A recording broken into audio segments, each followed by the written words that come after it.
The moon hung low, swollen and silver, spilling its light over the valley like liquid fire. The tribe gathered in the sacred circle, faces painted with ochre and charcoal, bodies swaying to the rhythm of drums that echoed through the forest. Smoke from the fire coiled upward, twisting toward the stars as if carrying the prayers of the people to the great spirit above. Chief Tacoma sat at the heart of the circle, his eyes reflecting the flames.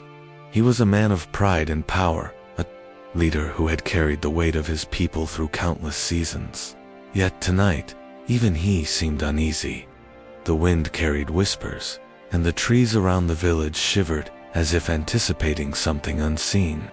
From the depths of the shadowed forest, a figure emerged, a raven, its feathers glinting with the black sheen of midnight. It circled above the fire, wings slicing the air silently, then descended to land on a gnarled branch near the chief. The tribe fell into hushed awe. The raven's eyes gleamed with a strange, otherworldly intelligence, and its presence felt heavier than the weight of the night sky. Then, it spoke not with the cawing of a bird, but in a voice that seemed to echo in Tacoma's mind, soft and unsettling, yet wise beyond measure. Chief Tacoma, the balance is broken. Pride blinds the heart, and the spirits grow restless.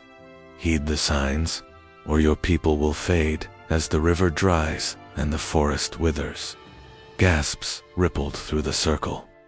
Some elders crossed themselves, murmuring prayers, while younger warriors stared in disbelief. The firelight danced on the raven's feathers, making it seem as though shadows themselves had taken form. Tacoma's chest rose and fell with measured breaths. He leaned forward, voice steady, but laced with defiance. I have led this tribe for many moons. The spirits test all of us, yet none have faltered under my guidance. You speak in riddles, bird, and I see no reason to fear your warnings.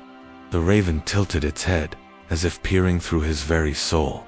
It ruffled its wings, letting out a single, sharp cry that echoed across the valley, sending shivers down the spines of those gathered.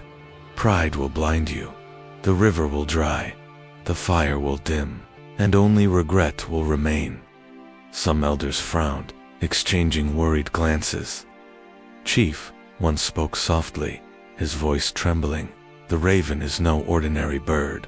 It carries the voice of the spirits themselves. You must listen. But Tacoma shook his head, the firelight glinting on the hard set of his jaw. Enough. Let the spirits come if they will, but I will not let fear rule my decisions. The crowd murmured, uneasily, the air thick with tension. The younger warriors whispered among themselves, some admiring the chief's courage, others afraid of his stubbornness. The ceremony continued, but the rhythm of the drums no longer soothed it, pulsed with a warning. A heartbeat in the dark that no one could ignore. As night deepened, the tribe retreated to their lodges, the warmth of the fire replaced by shadows stretching across the valley. Yet sleep did not come easily. In every corner of the village, eyes flickered open, hearts skipped beats, and a sense of unease pressed down like the weight of the mountains themselves. Outside, the raven perched silently, watching. Its eyes glowed faintly, reflecting the moon, carrying a wisdom older than the stones beneath their feet. And then, it took flight, moving over the village in a swift, silent arc, a shadow that felt almost alive. That night, something stirred. A strange shadow passed over the village lawn, twisting and swift. No one could see it clearly, but all could feel its presence. Children whimpered in their sleep. Dogs growled at nothing, and the elders whispered, of omens long feared but rarely seen. The wind carried an unfamiliar chill, and even the flames of the smallest hearth flickered as if disturbed by unseen hands. Tacoma, in his lodge, stared into the darkness outside. His pride wavered for a moment as unease gnawed at him, though he refused to admit it. It is only the night wind, he muttered to himself. Only shadows, nothing more. Yet, even as he spoke, the hair on his arms rose, and the village seemed to hold its breath. The forest beyond the circle of fire was alive with whispers, the trees swaying as though in warning, and from the depths of the night, a voice soft, distant, and unmistakable seemed to echo through the stillness. The prideful heart will see all it loves vanish, yet none will heed until it is too late. The words hung in the air, unclaimed by the wind or the forest, but felt in the bones of every living being. Tacoma clenched his fists, telling himself it was only a dream, only the mind's imagination. Yet the unease would not leave him, and a shadow of doubt, however small, had settled into his heart. Outside, the raven's cries split the night once more, a sound that carried both warning and sorrow. Its wings cut across the moonlight, a reminder that the balance of life is fragile, and the spirits never ignore those who scorn their guidance. And as the villagers finally drifted into uneasy sleep, the shadow returned. It moved silently across the lodges, a silent reminder that the warning had been given, and that consequences were already stirring in the darkness. No one in the village slept peacefully that night. Not a child, not an elder, not even the proud chief Tacoma. Somewhere in the valley, the river whispered warnings, the forest shivered, and the raven waited, patient, eternal, watching, knowing that the first threads of a tragic tapestry had already begun to unravel. And so, the night passed, heavy with prophecy, leaving the tribe unaware that this single moon ceremony would mark the beginning of a journey they could never escape.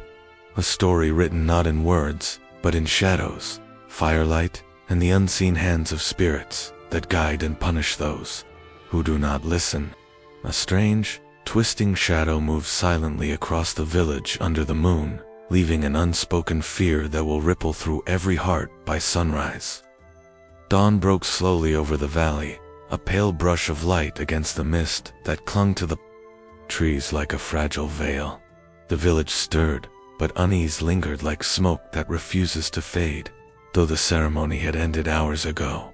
The memory of the raven's warning hung in every shadow, every shiver of wind, and every nervous glance exchanged among the elders. Chief Tacoma walked through the village, his boots crunching on frost tip. Levis's eyes were sharp, scanning the faces of his people for signs of fear or doubt, though he had buried any unease deep beneath his pride. The elders watched him carefully, some exchanging worried looks, while younger warriors murmured among themselves, questioning whether the warnings of the night carried weight. The forest around the village felt alive in a way that unsettled even Tacoma. Wolves' howls broke the silence, echoing through the mist. Eagles circled high above, their cries sharper, more insistent than usual, and in the trees nearby, owls blinked silently, their heads twisting unnaturally, as if tracking invisible movements. The animals' behaviors were not random. The tribe had long believed that sacred creatures carried messages from the Great Spirit, and tonight, every instinct told them that the balance had been disturbed. Alan, a young warrior barely past his 16th winter, felt it most deeply. His dreams had been restless, filled with visions of water receding, trees dying, and skies darkened with shadow. He had awoken, drenched in sweat, the whisper of the Great Spirit still lingering in his ears, soft and almost imperceptible. The river will dry, the forest will wither. Listen, or all is lost. Ellen's heart was torn. Loyalty to the chief was a sacred duty, instilled in him since he first held a bow. Yet the spirit's warnings burned brighter than any earthly command. He could feel their urgency like fire in his chest. He sought the counsel of the elders, who huddled near the smoke of the morning fire. They spoke quietly, almost in whispers, for fear that the forest itself might hear. The chief's pride blinds him, one elder murmured. We must honor the signs of the spirits. But how do we speak truth when the leader refuses to listen? Elaine felt a chill. He knew the elders were right, but he also knew the danger of defying a chief. In his visions, he had seen the consequences. A river drying to mud, the fields cracking beneath the sun, families weakened by hunger. Yet the path of obedience and the path of wisdom were divided, and he stood on the knife's edge. As the day passed, more signs emerged.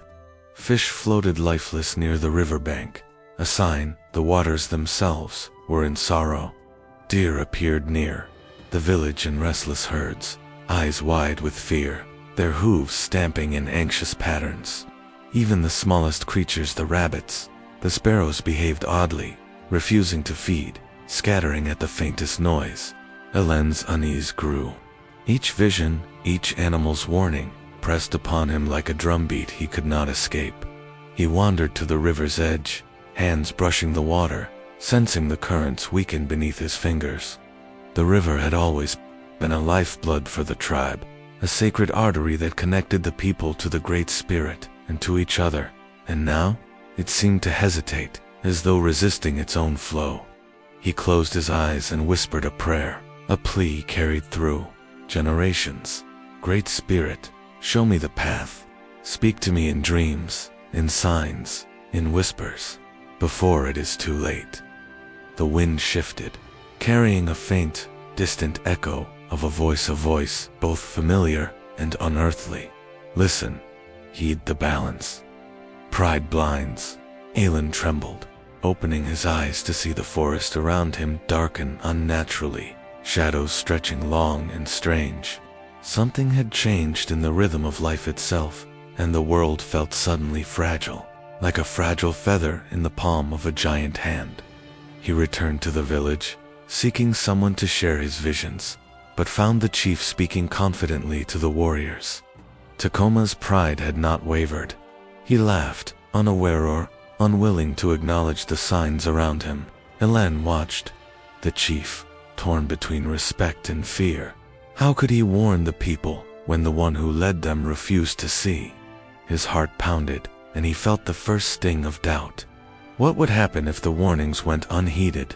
Could the spirit's messages be ignored without consequence?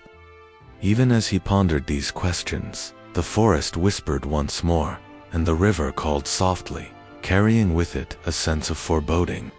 Elan could see a vision of the future as clearly as the water before him, the river shrinking, the crops failing, the tribe weakened, and yet the chief's pride remained unmoved, a mountain against which the warnings crashed fruitlessly. As night fell, Alan stood at the riverbank again. The water shimmered under the moonlight, silver and combat. Beneath the surface, it seemed to recede imperceptibly, as if pulled by unseen hands. He gasped, heart heavy with dread. The vision of the dried river had begun to manifest in reality. The forest grew silent, except for the distant cry of a lone owl. Even the wind seemed to pause, waiting, and in that silence, Alan felt the weight of choice pressing on him. Obey the chief, or heed the spirits. Could he risk defying authority for the sake of life itself? He looked back at the village, lights flickering in lodges, families preparing for sleep. None of them knew what was coming.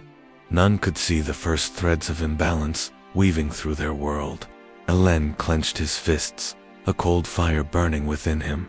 The river, it is receding, he whispered to the night. If this is only the beginning, then what comes next? For us. And as the moon rose higher, casting silver shadows over the valley, the river once full and lively began to retreat. Slowly, almost imperceptibly at first, then with a quiet insistence that spoke of the spirit's anger. Ellen watched, frozen in fear and wonder. The water whispered secrets only he could hear, a reminder that the balance of life was delicate, fragile, and easily broken, and in that moment, he knew that the tribe's fate rested not in weapons or strength, but in the wisdom to listen to the raven, to the spirits, and to the signs that even the proudest hearts often refuse to see. By dawn, the river had already begun to recede noticeably, leaving the village unaware that the first tangible sign of imbalance had arrived, a silent warning that the spirit's patience was wearing thin. The sun rose over the valley with a heavy glare, burning through the morning mist, but failing to chase away the unease that lingered like a shadow over the village. Tacoma, undeterred by the warnings of the raven and the restless spirits, called for a great hunt. His voice echoed through the forest, strong and commanding, summoning the hunters with prideful certainty. "Today, we claim the forest's bounty," he declared. "The Great Spirit blesses those who provide for the tribe. Fear is for the weak." The hunters, young and old, assembled eagerly, their spears and bows gleaming in the morning light. Yet among them, whispers of doubt traveled like the rustle of dry leaves. Elders cautioned, "The spirits have spoken. The forest itself warns us. This is no ordinary hunt." But Tacoma dismissed them with a wave of his hand. The hunters followed him into the sacred woods, stepping beyond the boundaries where no man had dared trespass for generations. The air thickened with an unnatural silence. Birds that once sang now watched silently from the branches. Wolves, usually distant, paced nervously at the forest's edge. Even the earth seemed uneasy, tremors subtle beneath their feet. Tacoma led the hunt with determination, ignoring the subtle signs. But the forest, alive with sacred balance, did not yield easily. Animals fled unpredictably, deer scattered into the hunters' paths, tripping over roots and rocks. A herd of elk stampeded nearby, eyes wide with fear, sending warriors scrambling.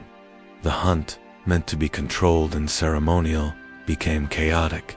Then, from the shadows of a dense grove, a figure emerged, trickster spirit, the coyote. Its fur glimmered, unnaturally, eyes bright with mischief and malice. It circled the hunters, leaping from tree to tree, taunting with sly laughter that seemed to echo in every direction. "Chief Tacoma," the coyote called, voice silky and mocking. "Do you truly think the forest bends to your will? Even the Great Spirit laughs at such pride." The hunters froze, unsure if the voice was real or a trick of the mind. The wind carried the laughter, chilling the bone. Ellen, hiding behind a cluster of trees, felt a shiver run down his spine. He had heard of the coyote spirit in stories, a shapeshifter, a messenger, a teacher disguised in mockery. Its appearance was never a blessing. As they pressed forward, the sacred rituals meant to bless the hunt failed. Fires meant to ignite ceremonial torches refused to catch flame. Drums that should have echoed the heartbeat of the tribe fell silent, the rhythm broken by unseen hands. Tacoma's face flushed with anger and confusion, but he refused to turn back. Pride, stubborn as the ancient stones in the valley, held him firm. Elaine watched from the shadows, heart hammering. Each failed ritual, each restless animal, each mocking echo of the coyote's voice, these were omens of imbalance. Yet no one dared speak.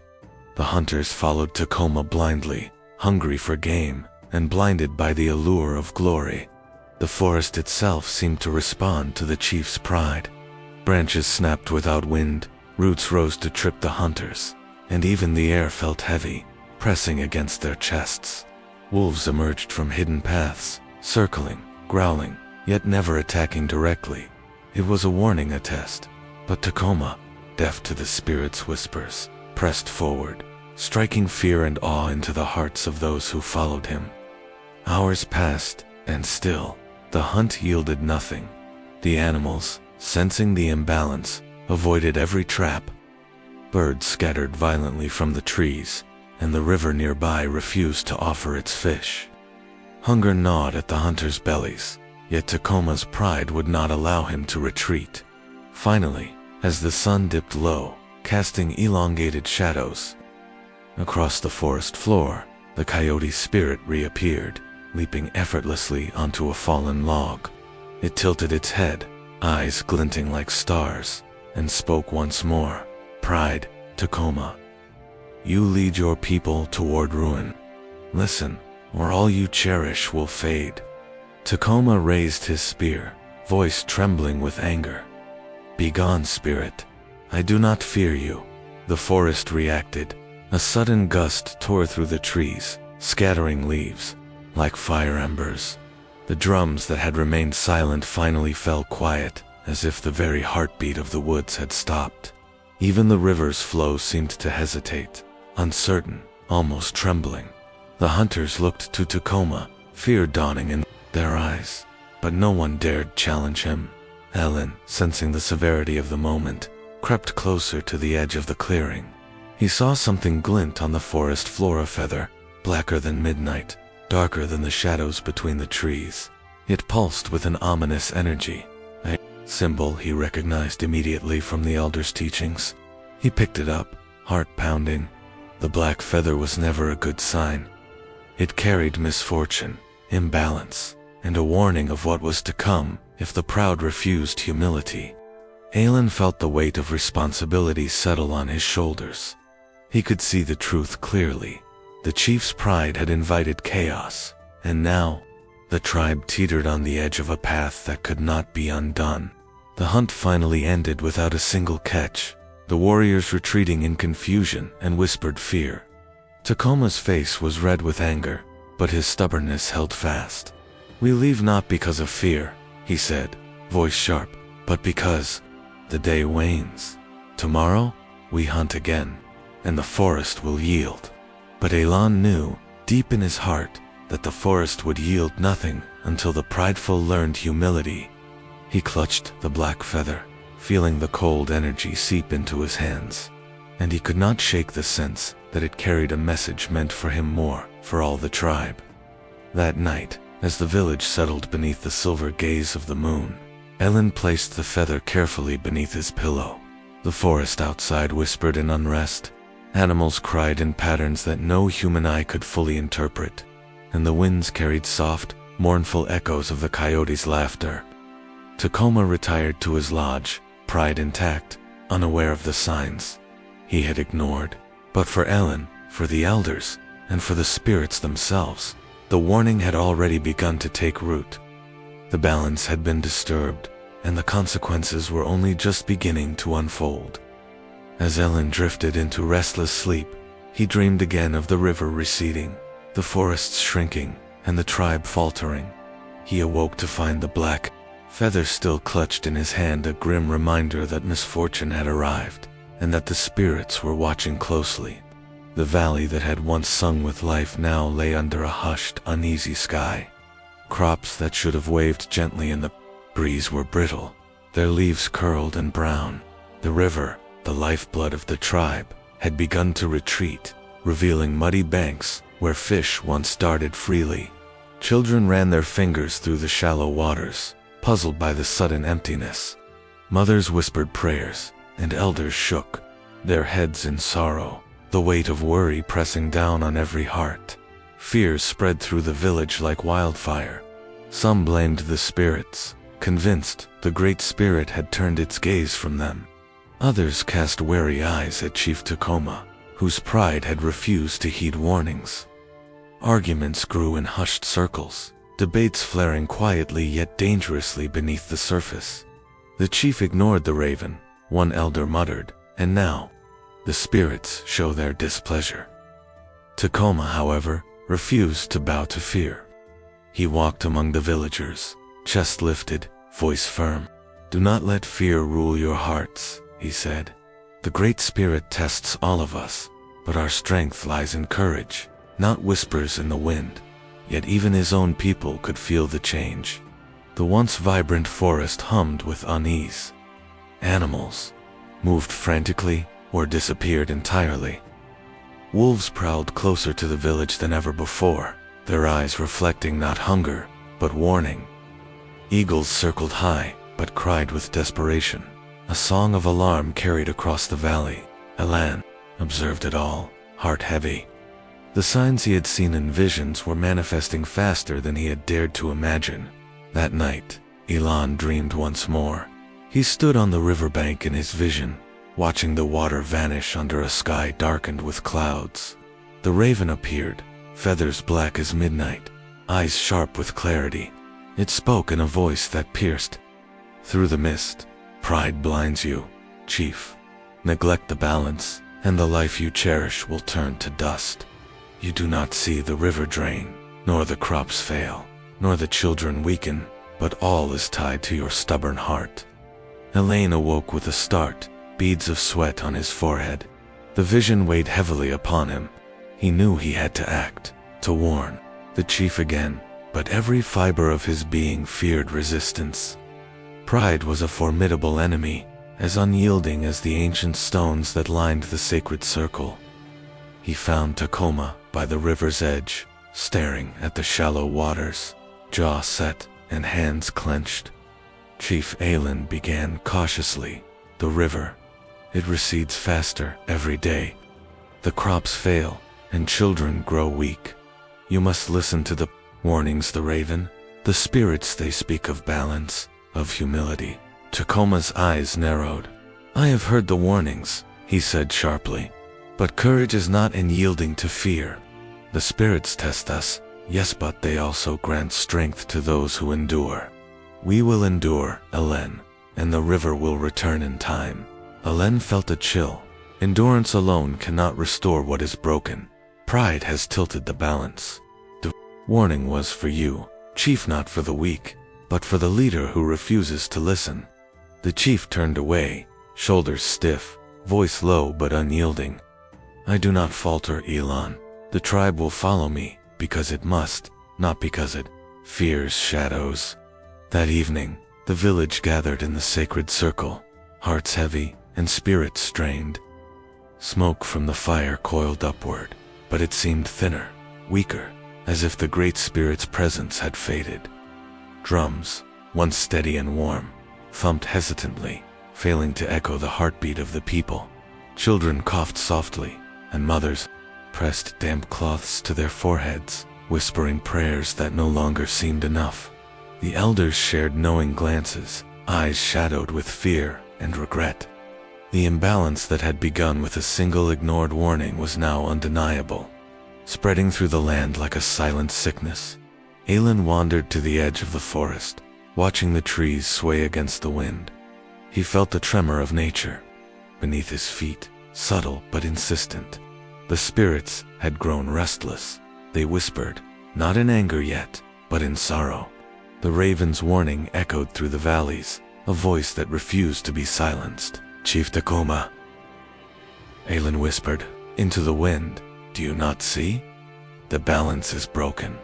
Your pride threatens everything. But even as he spoke, the chief remained unmoved, standing tall by the river's edge, stubborn as the rocks that marked the sacred circle. Then, without warning, the sky darkened. Clouds gathered in unnatural swirls, rolling over the mountains, with a weight that pressed upon the earth. The winds rose, carrying a chill that set the hairs on the villagers' arms to standing. Thunder rumbled in the distance, and lightning cracked across the sky, illuminating the valley in stark, fleeting brilliance. The villagers ran to cover, eyes wide with awe and fear. The storm arrived suddenly, violent and unrelenting. Rain fell in torrents, striking the earth, bouncing from the rocks, and washing over the village. It seemed at first that the Great Spirit had heard their plight, sending water to replenish the river, to nurture the crops, to bring life back to the valley. But the relief was fleeting. The river, stubborn as the chief's pride, did not rise. The rain soaked the ground, but drained quickly into the parched earth, leaving the soil thirsty, cracked, and unyielding. The crops remained brittle, the children weak, and the forest silent in watchful stillness. The storm had arrived, yes, but it brought no salvation. Alan stood at the riverbank, heart heavy, staring at the stubborn, receding waters. He clenched his fists, feeling the truth of the raven's warning pulse through him like a drumbeat. Pride, neglect, stubbornness all had caused this suffering. The Great Spirit had tried to guide, but guidance ignored turns into consequences that even the strongest cannot evade. He looked toward Tacoma, still standing at the river, shoulders squared, eyes staring at the sky. The chief's pride was intact, but Aelin could see the first cracks, the faintest flicker of doubt beneath the armor of stubbornness. Yet would pride allow him to bend before it was too late? The forest seemed to whisper in agreement with Aelin's fears. Shadows shifted unnaturally in the rain. The wind carried faint cries of unseen animals, and the river whispered a warning that none could ignore. Balance had been lost. Life teetered on the edge, and the tribe's fate hung in the air, like the heavy storm clouds above. Lightning struck a distant tree, illuminating the valley in a flash, and in that instant, every villager understood. The spirits had spoken, the warning had arrived, and yet the drought would not end. Something far greater than rain alone was needed to restore balance. The valley had grown quiet, under a sky still heavy with the storm's memory. The river no longer whispered only of life, it carried a warning, a current of unease that flowed into every lodge, into every heart. Crops lay brittle, and the forest watched silently, as if waiting to see who would falter first. Within the village, murmurs grew louder. Fear had sharpened into frustration, frustration into anger, and anger into whispers of betrayal. Some elders, their hair streaked with silver and their eyes shadowed with worry, began to question Tacoma's leadership openly. "The chief ignores the spirits," one murmured to another near the sacred stones. "If he cannot lead wisely, perhaps another must." Not all shared the sentiment, but the seed of dissent had taken root. The village, once unified under Tacoma's firm hand, now trembled with division. Some warriors, emboldened by whispers of discontent, began to question every command, every hunt, every decision. The line between loyalty and fear had blurred. Amid this unrest, the coyote spirit returned, moving unseen through the village. Its laughter was soft, weaving through the lodges like a curling smoke. "Ah, the chief fears nothing, yet doubt gnaws at the hearts of his people," it whispered, voice sly and teasing. "Power lies not with those who follow blindly, but with those who dare grasp it." Some young warriors felt the pull of the coyote's promises. Whispers of influence, of strength, of leadership without restraint, tempted them like honey, dripping from forbidden combs. They met in secret, plotting, hearts racing, as the thrill of potential betrayal intertwined with fear of the spirit's wrath. Tacoma, unaware of the conspiracies blossoming beneath him, began to feel unease in ways he could not name. A strange weight pressed on his chest, a shadow creeping at the edge of his thoughts. Doubt flickered like a candle in a drafty lodge, but pride, stubborn as the mountains, kept him from acknowledging it. In the sacred circle that night, the tribe gathered to rekindle the central fire, the heart of the village. Flames had always been a source of warmth, guidance, and spiritual focus, linking the people to the great spirit above. But as Tacoma struck flint to spark the fire, a strange chill swept through the circle. Sparks flared briefly and died, refusing to ignite the logs, as if the great spirit itself withheld approval. The tribe murmured uneasily. Some glanced at the chief, eyes questioning. Others whispered of spirits angered. Tacoma's jaw tightened, pride and frustration warring within him. "The fire tests our patience," he said sharply. "We will light it, and we will endure. Fear does not guide us." But the fire remained, stubbornly cold. The ceremonial drums, usually echoing the heartbeat of the tribe, fell silent, as if the earth itself had muted the sound. Shadows lengthened unnaturally, twisting across the circle as the wind whispered through the valley. The coyote's laughter echoed faintly, mocking, almost invisible. In secret corners, factions formed. Elders who had once bowed in respect now spoke quietly of taking action, of removing the chief to restore balance. Warriors who had grown restless with unfulfilled hunts and failing crops listened eagerly. The air, already thick with tension, became heavier still, vibrating with the unspoken promise of upheaval. Alan watched from the edge of the circle, heart pounding. He had seen the visions, felt the pull of the coyote's temptations, and recognized the danger of human betrayal, intertwined with spiritual imbalance. Yet, what could he do? To confront the chief openly could invite wrath. To ignore the signs could doom the tribe. He clutched the black feather from the forest, letting it remind him that the consequences of pride and neglect were already manifesting. Tacoma stood at the heart of the circle, eyes scanning his people. He sensed tension, a subtle division in the eyes of those who followed him. Shadows of doubt flickered across his mind, but pride refused to yield. "We are one tribe," he said, voice resonant yet trembling slightly. "Do not let whispers of fear undo what we have built. The Great Spirit tests us, yes, but we will endure together." Still, the divisions festered. Hidden glances, whispered words, and secret meetings wove a tapestry of doubt and potential treachery. Even as Tacoma spoke with confidence, the seeds of betrayal had already taken root. As night deepened, the sacred fire, the very heart of the village, flickered. The wind outside howled, carrying cries from the forest. Then, without warning, the flames extinguished completely. Darkness swallowed the circle. Smoke curled into the cold night air, and a hush fell over the village, broken only by the distant call of an owl and the soft laughter of the coyote spirit echoing through the trees. The villagers gasped. Mothers clutched their children. Warriors tightened their grips on spears.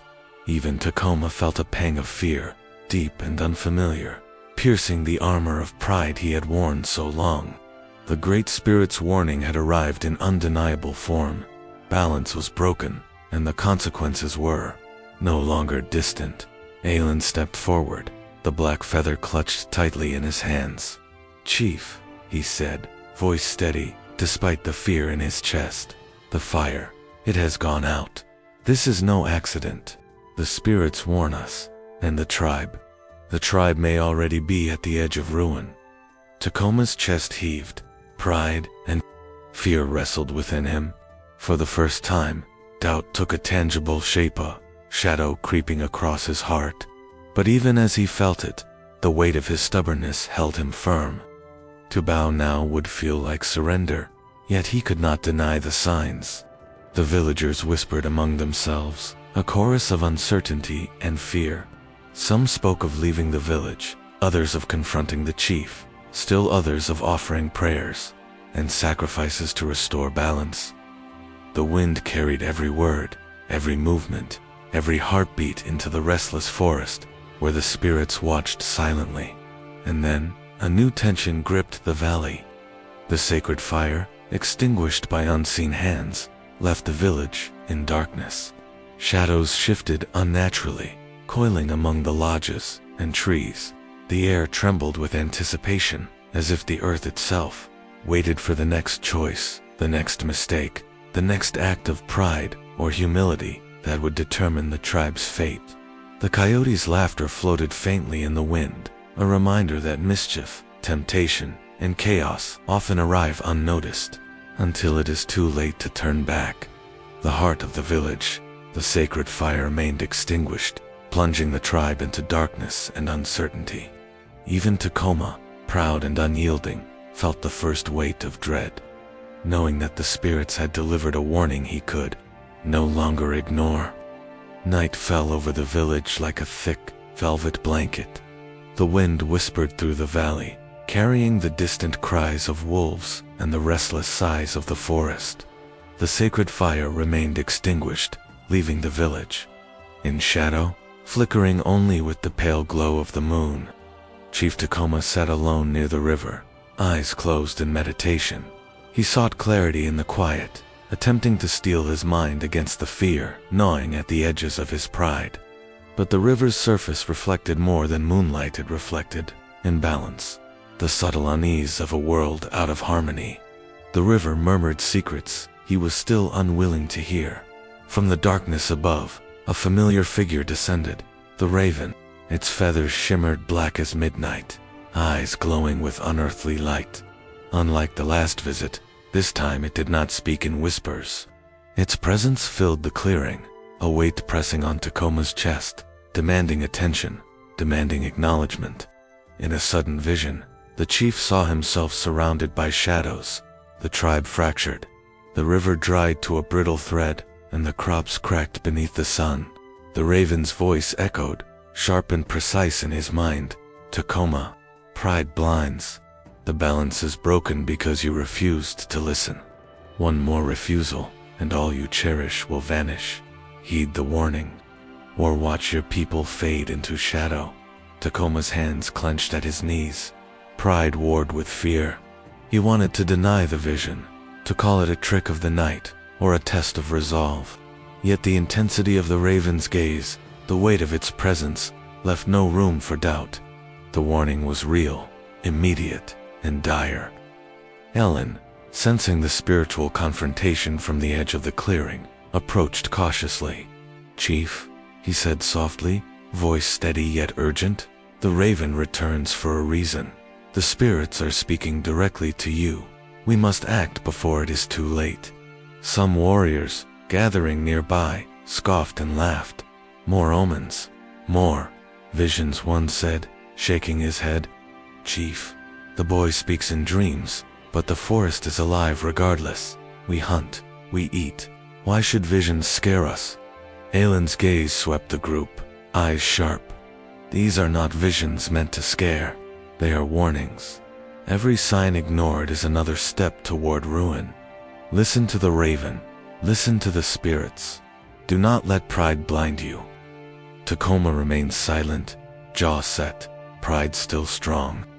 Yet the weight of Elaine's words seeped into the cracks in his certainty. The forest around them responded to this tension.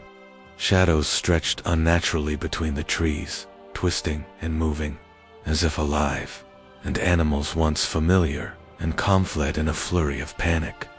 Wolves vanished into the undergrowth, deer bolted toward unknown paths, and birds took to the sky in chaotic flocks, their cries a chorus of fear and warning. The chief rose slowly, eyes scanning the valley. The river, which had murmured softly moments ago, now seemed almost hesitant, its waters retreating slightly, as if recoiling from imbalance. Tacoma felt the first sting of true fear. He realized that pride alone could no longer guide him. Yet stubbornness clung like a second skin, whispering that yielding now would show weakness. Aelin stepped closer, voice firm. "Chief, the imbalance grows. We are witnessing its power. If we do not active, we do not restore balance. Nothing we know will survive. Not the crops, not the river, not the children." At that moment, a sudden commotion near the riverbank silenced even the wind. Villagers ran toward the water's edge, calling out in alarm. A small child, no older than 5 winters, had vanished from the sight of their caregivers. The mother's cries tore through the night, echoing over the valley, mixing with the unsettled calls of fleeing animals. Tacoma's heart froze. The raven circled above, wings slicing the moonlight. Its eyes locked onto his, unblinking, unwavering, and full of a weight that no man could escape. The chief staggered, the full realization of his choices pressing down. The imbalance was no longer a warning, it was now manifesting in the most tangible, horrifying way. Aelin, rushing to the riverbank, felt a chill creep down his spine. This disappearance was not random.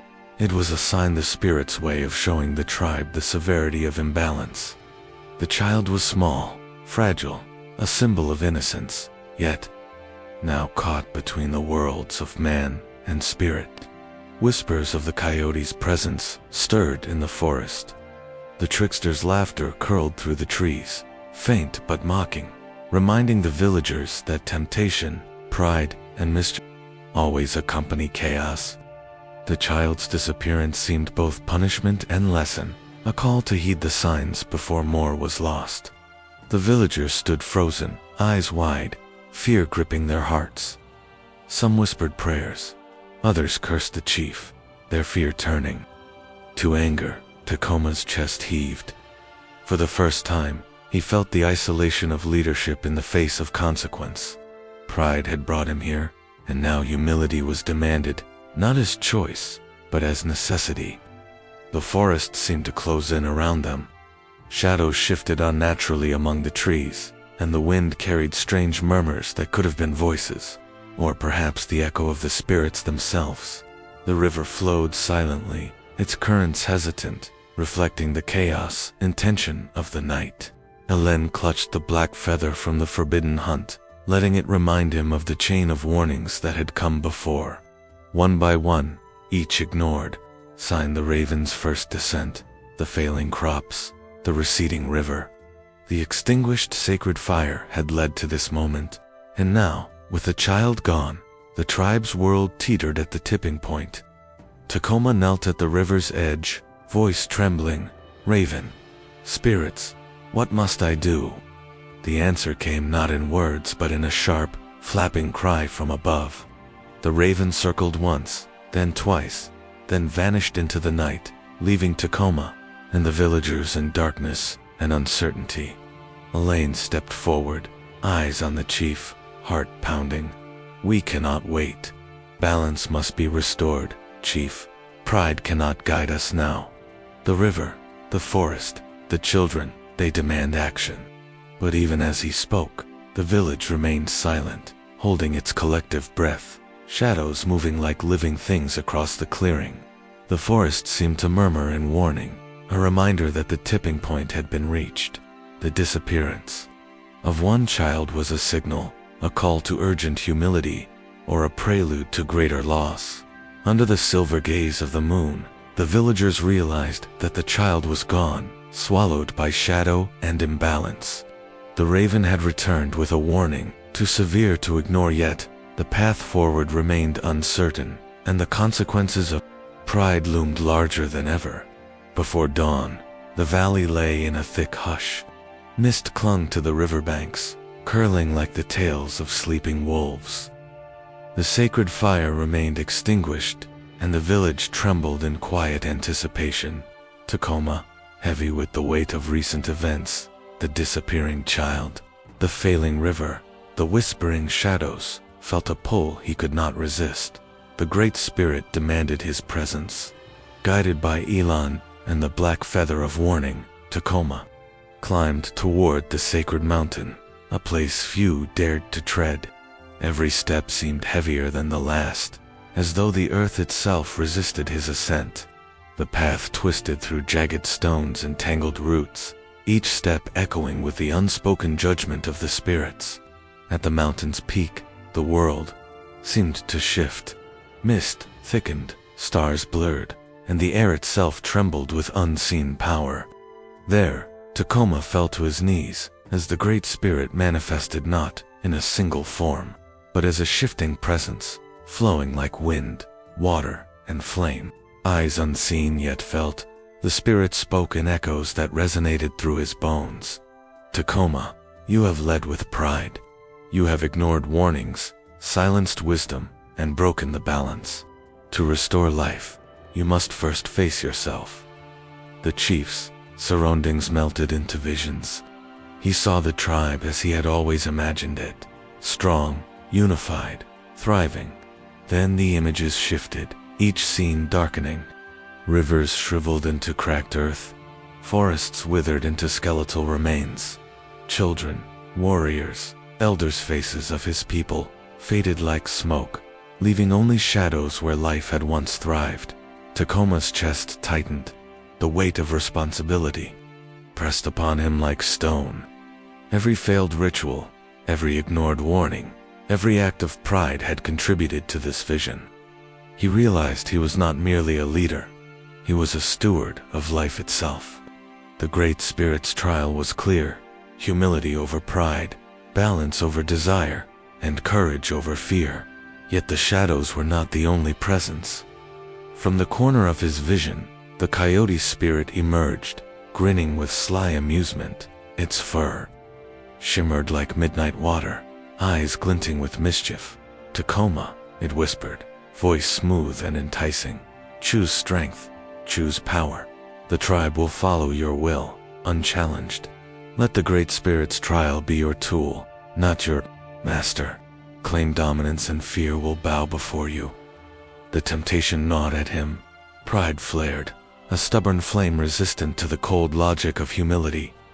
To Tacoma, power felt natural, necessary. To yield would feel like surrender, weakness. The whispers of the coyote promised easy solutions: control without sacrifice, dominance without consequence. The visions intensified.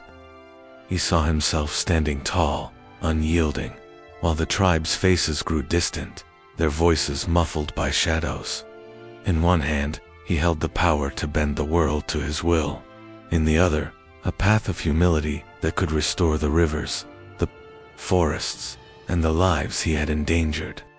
Aelin appeared in the vision, small yet resolute. "Chief, the spirits speak.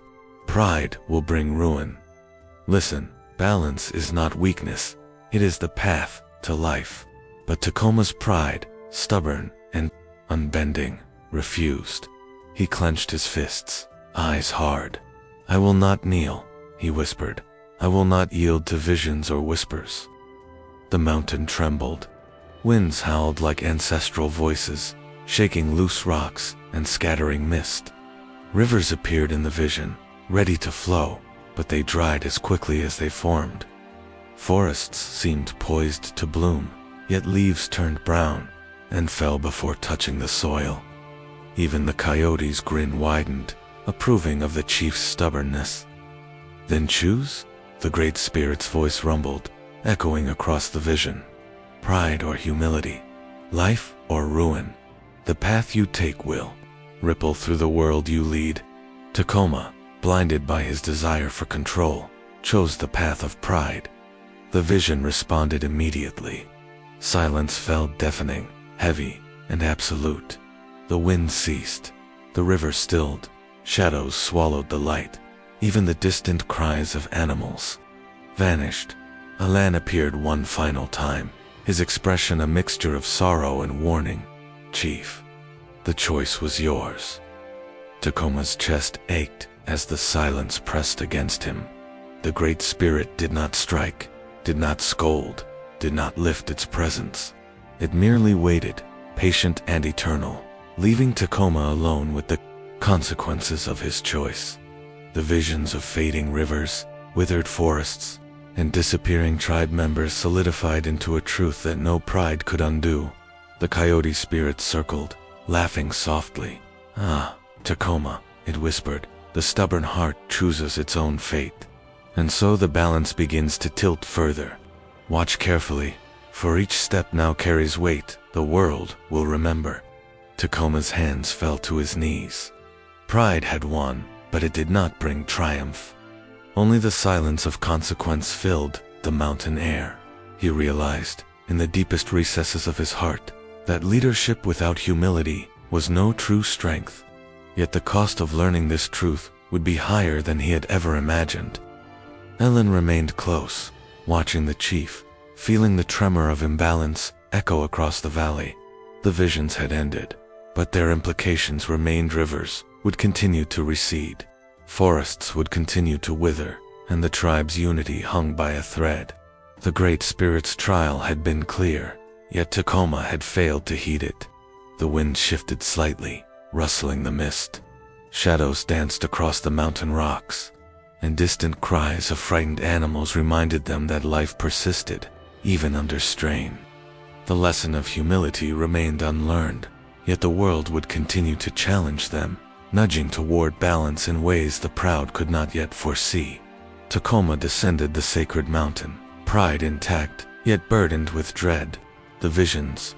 Silence lingered in his mind, a haunting reminder that the tribe's fate now teetered dangerously, and the imbalance he had ignored would soon demand its full reckoning. The valley, once alive with laughter, song, and the gentle hum of the river, now lay muted under the weight of despair. The sacred river, lifeblood of the tribe, had dried completely, leaving cracked earth and empty banks where children once played and elders prayed. Crops failed entirely, their brittle stalks bowing under the sun's relentless glare. Smoke from cooking fires mingled with dust, a faint, sorrowful haze drifting over abandoned lodges. Families whispered quietly of leaving, carrying what little food remained on their backs. Children clung to their mothers, their eyes wide with fear, not fully understanding why the world they loved had grown silent. Elders spoke in hushed tones, gathering in the shadow of the sacred stones. "The Great Spirit allows this," one murmured, voice trembling. It is a lesson, a reminder of what pride and neglect bring. Balance must be restored, or life fades to coma. Walked alone through the empty lodges, his shadow stretching long across the sun-baked earth. The weight of responsibility pressed down on him like the mountains themselves. The visions from the sacred mountain haunted him, river receding, forests wilting, children vanishing, and now he saw their reality reflected in every vacant face, every empty hearth. Pride had led him here. Elaine moved quietly among the remaining villagers, gathering the children and elders who had not yet left. He carried with him small tokens of the tribe's sacred teachings, feathers, stones, and scrolls of songs passed down through generations. "We must not let our knowledge vanish," he said softly to the few who remained. "Even if the river dries, even if the crops fail, our stories, our wisdom, must survive." Some of the remaining warriors joined him, their courage tempered by loss. Together, they formed a small, determined circle of preservation, a fragile thread of continuity in a valley otherwise stripped bare. Elend's heart ached as he looked over the empty fields, the skeletal trees, and the parched riverbed. He remembered the warnings, the raven's cry, the visions, and Tacoma's stubborn pride. The lessons of the Great Spirit were now carved into reality, harsh and undeniable. The village's sacred fire had long since vanished, replaced by darkness and the faint flicker of hope in those who remained. At night, the wind carried whispers of the spirits through the valley, voices of warning and mourning mingled with the soft rustling of the parched leaves. Wolves howled in the distance, their calls hollow, echoing the emptiness left by imbalance. Birds that once sang atop the tallest trees had fled, leaving only silence and the memory of their songs. Tacoma remained at the riverbed, staring into the dry, cracked earth where water had once flowed. His pride had survived, but it now felt hollow, a fragile armor against the grief that threatened to consume him. Every step he had taken to assert control, to ignore warnings, now loomed as evidence of failure. The tribe he had once led with strength and confidence now dwindled before his eyes, each empty lodge and abandoned field a mirror to his choices. The elders who remained whispered together, their words carrying both sorrow and clarity. "Balance cannot be forced," one said quietly, hand pressed to a sacred stone. "It must be honored, nurtured. The Great Spirit does not punish for cruelty, but for neglect, for arrogance. The river, the forests, the children, they are all tied to the harmony we disturb." Aelin knelt near the youngest children, gathering them in a circle, speaking softly, teaching them songs of the ancestors, rituals for protection, and lessons of humility and respect. "We may not have rivers now," he said. "We may not have the village we knew, but we carry the tribe within us. Our hearts, our stories, our connection to the spirits, they are ours to preserve." Time passed slowly, the valley stretching in silence.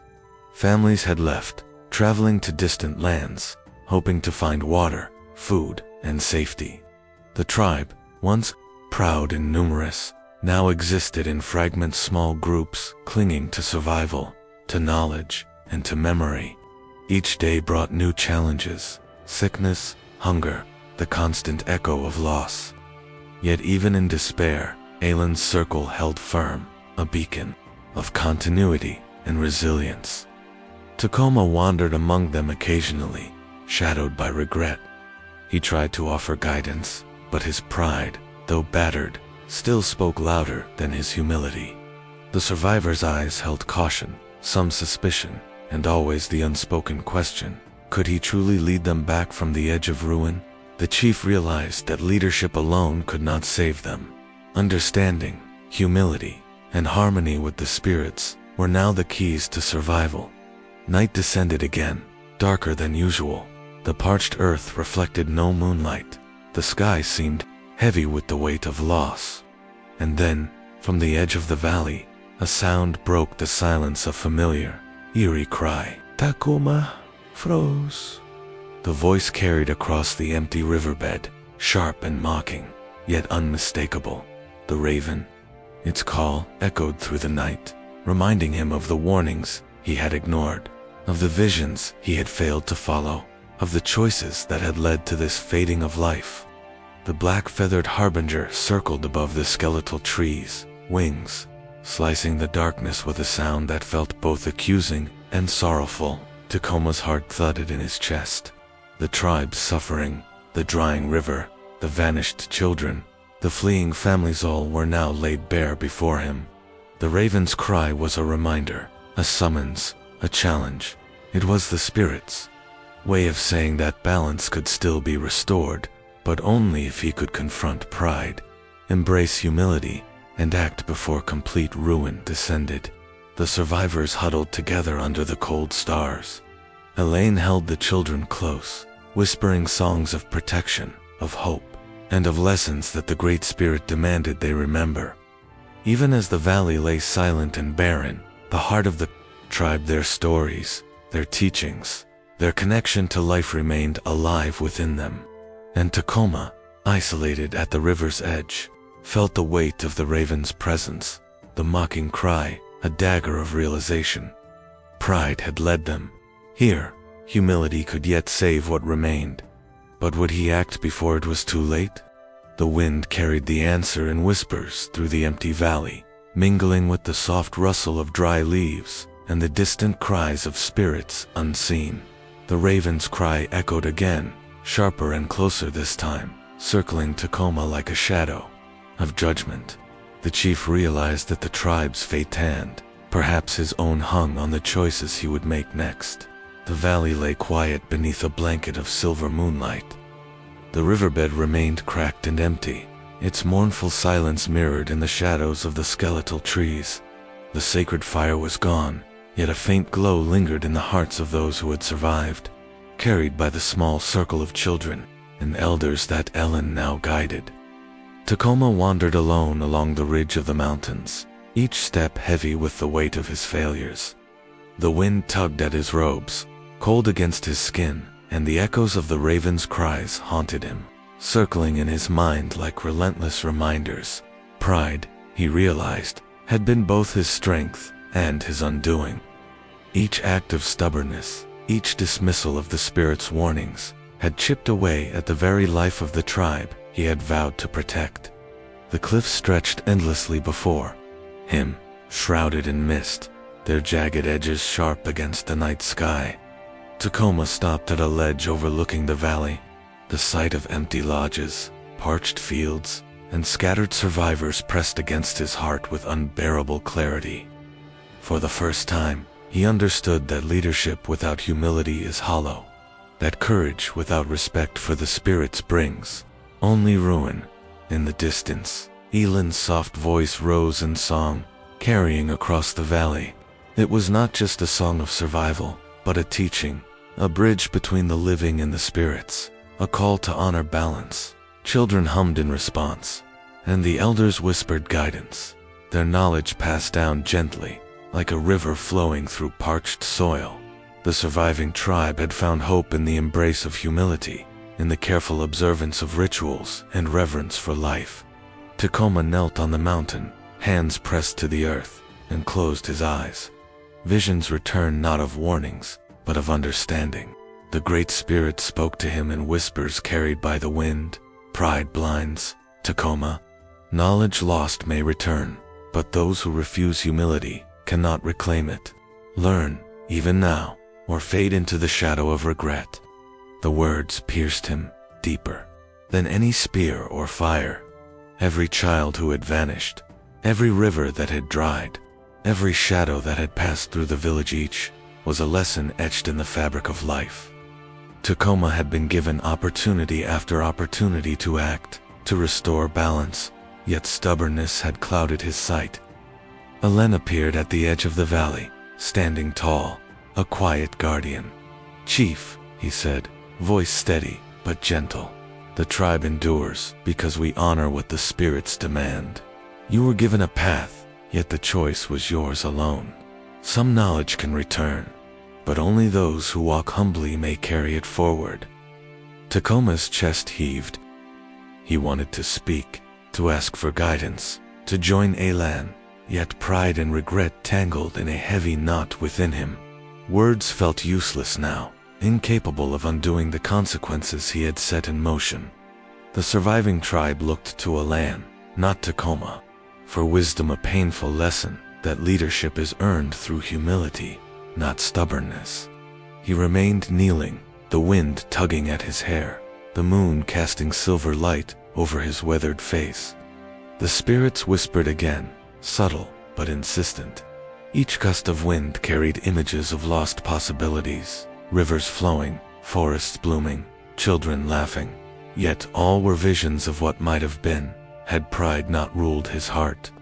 Ellen continued teaching, guiding the children to understand that survival depended not merely on strength, but on harmony with each other, with the land, and with the unseen forces that shaped their lives. Stories of ancestors, songs of the Great Spirit, lessons of balance, these became the new lifeblood of the tribe. Even in the midst of loss, they found purpose, knowledge, and the quiet power of humility. Tacoma rose slowly, every movement heavy with reflection. He looked once more across the valley, now peaceful despite its scars. The children's laughter and the elders' soft chants reminded him that the tribe endured not because of him, but because of those willing to learn from the past and honor what remained. The raven's call echoed faintly from the distance, sharp yet distant, a reminder that the world remained alive, that vigilance and respect were never-ending tasks. Tacoma bowed his head, acknowledging the spirits and the lessons etched into his soul. Pride would always be a part of him, but now it carried a shadow of understanding. He began to walk into the mountains, each step uncertain. Would he return to the valley as a changed man? Or had the spirits claimed him, leaving only his memory to wander among peaks and mist? The path ahead was unknown, shrouded in silence and possibility. Alan watched from below, the children gathered around him.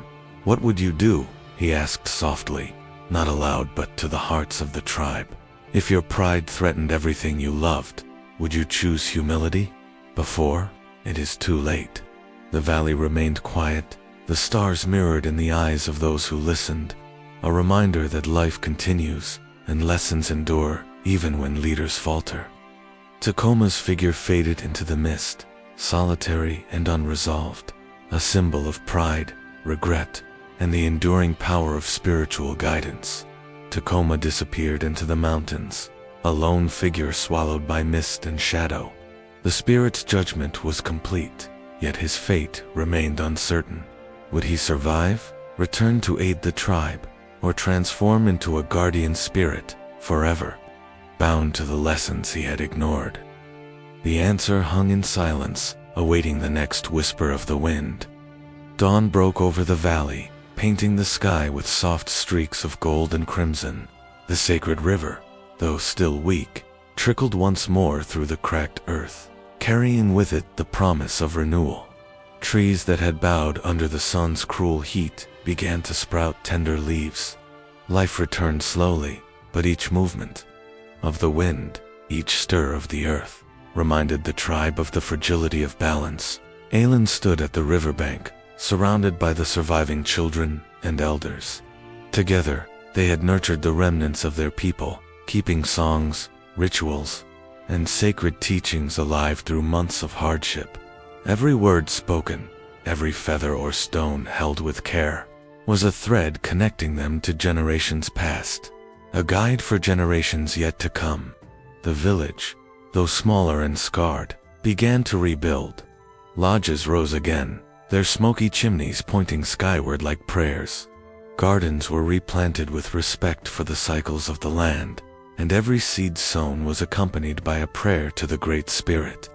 The lessons of imbalance and pride were etched deeply into their hearts, a permanent reminder of the consequences of disrespect. Alan gathered the tribe around the sacred stones, black feather in hand. "We have seen what happens when pride blinds us," he said softly.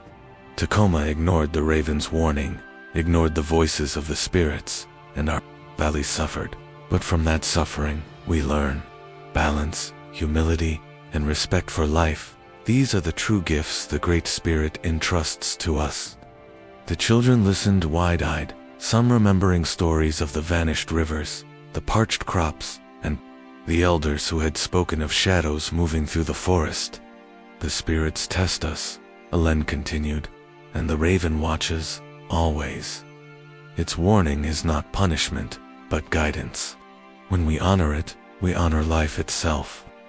The valley seemed to respond to these words.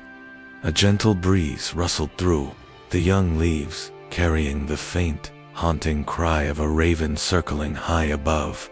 Its voice echoed across the hills, a reminder of vigilance and wisdom. The bird's dark feathers glimmered in the sunlight, a symbol of lessons learned, and the unseen hand of the Great Spirit. Elen led the tribe in a ceremony of remembrance. They lit a small fire at the river's edge, offering smoke to the spirits for guidance and protection. Each ember rose into the sky, carrying their prayers and the story of Tacoma. The chief, who had vanished into the mountains, remained a shadow in memory, a warning of the dangers of pride, and a symbol of the path toward humility that the living must now follow. In quiet moments, Elen recorded the prophecy and the story of the fallen chief. Every detail, the raven's first warning, the forbidden hunt, the dried river, and the trial on the sacred mountain was written and sung, ensuring that future generations would understand the cost of imbalance. Let this knowledge endure, he murmured, so that no tribe forgets the lessons of the past. The Great Spirit's presence lingered in the valley, subtle but undeniable. Every leaf, every bird call, every ripple in the water seemed to hum with life restored. The tribe learned to listen to the wind, the river, the animals, and the ever-watchful raven. Each warning was a chance to act with wisdom, each sign an opportunity to honor the delicate threads connecting all living things. And the raven remained above them, circling silently, wings outstretched, a constant reminder that life and balance are gifts, not entitlements. Its shadow passed over the river, over the children learning to chant ancestral songs, over the elders, guiding with gentle hands.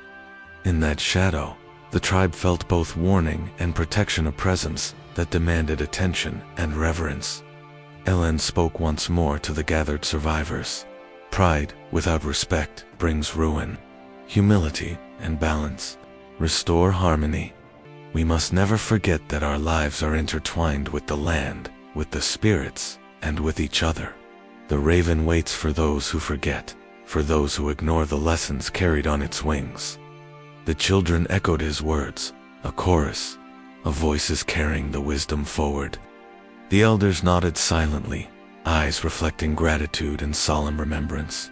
Together, the tribe had endured, learned, and embraced the principles that would sustain them long after the hardships had passed. Tacoma's fate remained uncertain. Some whispered that he had fallen in the mountains, a victim of pride and circumstance. Others believed he had become a spirit guardian, wandering between the peaks and valleys, tasked by the Great Spirit to watch over those who survived. Either way, his story was no longer his alone. It belonged to the living, a cautionary tale, embedded in the heart of the tribe. And in the quiet moments, when the wind moved gently through the valley, when the river rippled softly over stones, when the leaves trembled in the sunlight, the cry of the raven echoed again. Sharp, haunting, and full of purpose, it reminded every listener that life is fragile. Pride can destroy, and the spirits always watch those who walk the earth. The valley, scarred but alive, became a place of reverence. Gardens flourished where lessons were learned. Children sang the songs of the ancestors as they splashed in the once dry river. Elders taught rituals with care and patience, embedding humility and respect into every generation. And above all, the raven remained, a timeless symbol of guidance, warning, and wisdom, its presence a bridge between the living and the unseen. The tribe rebuilt, knowledge restored, balance honored, but the echo of the raven lingered. The raven waits for those who forget. Will you hear its warning before it's too late? And with that, the valley breathed again, a testament to the power of humility, the endurance of spirit, and the eternal lessons carried on wings of shadow and flight.